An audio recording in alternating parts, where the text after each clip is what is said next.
আপোনালোকে বিটিআৰ চুক্তি কৰিলা বিটিআৰ চুক্তি কৰিব ভাবিছে না ৰাজনীতিত আমি আহিছো আমাৰ যি একৰ্ড 2020 চনৰ 27 যি তৃতীয় একৰ্ড ফিছ একৰ্ড সেই একৰ্ডৰ দ্বাৰাই আমাৰ যিমানখিনি ইমপ্লিমেণ্টেশ্যন কৰিবলগীয়া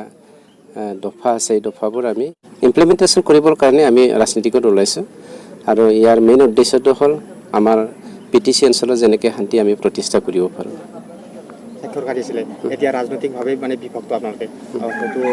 মানে কিছু চুক্তি স্বাক্ষৰকাৰী বেলেগ দলত আছে আপোনালোকে বেলেগ দল আছে তেনে ক্ষেত্ৰত চুক্তি এই ৰূপায়ণ কৰাৰ ক্ষেত্ৰত কিবা অসুবিধা হ'ব বুলি ভাবে নেকি আমাৰ ফালৰ পৰা অসুবিধা একো নাই যিসকল গৈছে গেলা আলু গৈছে বুলি আমি ধৰি লৈছোঁ কিয়নো তেওঁলোকে ব্যক্তিগত লাভালাভৰ কাৰণে বেলেগ ৰাজনৈতিক সংগঠন গঠন কৰি পেলাই গুচি গৈছে আপোনালোকে নিজেই জানে ইউপিপিএল পাৰ্টিটো হ'ল সকলো জাতি জনগোষ্ঠীক লৈ পেলাই মানে গঢ়া এটা ৰাজনৈতিক পাৰ্টি আৰু আমাৰ মেইন শ্লোগানটো হ'ল সম অধিকাৰ সম উন্নয়ন আৰু সম বিকাশ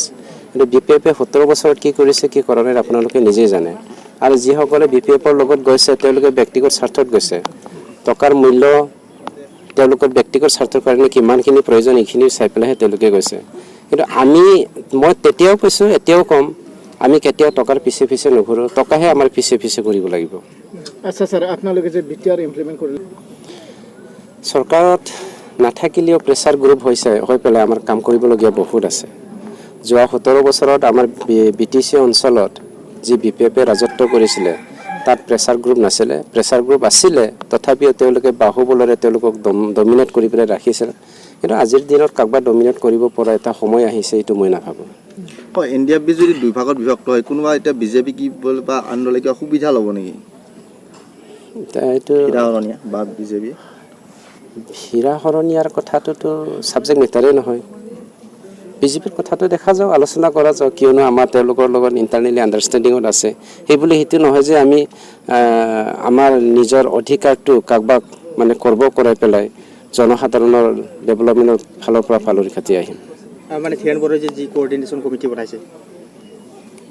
থিয়ান বড়ো কোঅৰ্ডিনেশ্যন কমিটি সেইটো নহয় বিপিএফ কোঅৰ্ডিনেশ্যন কমিটি হয় কিয়নো আপোনালোকে জানে তেতিয়া আমি 13 ফেব্ৰুৱাৰীত আমাৰ মাননীয় নাবলা ছাৰো আছিলে তেওঁৰ আণ্ডাৰতে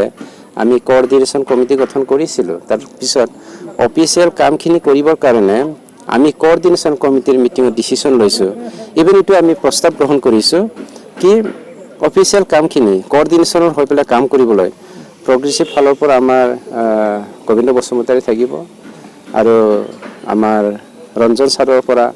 তেওঁৰ জেনেৰেল ছেক্ৰেটাৰী অঞ্জল বসুমতাৰী থাকিব আৰু আমাৰ ফালৰ পৰা মই নিজে বিআৰ ফেৰেংগাই থাকিব আৰু কি কয় এইটো ধীৰেনৰ ফালৰ পৰা তেওঁৰ ভাইচ প্ৰেছিডেণ্টৰ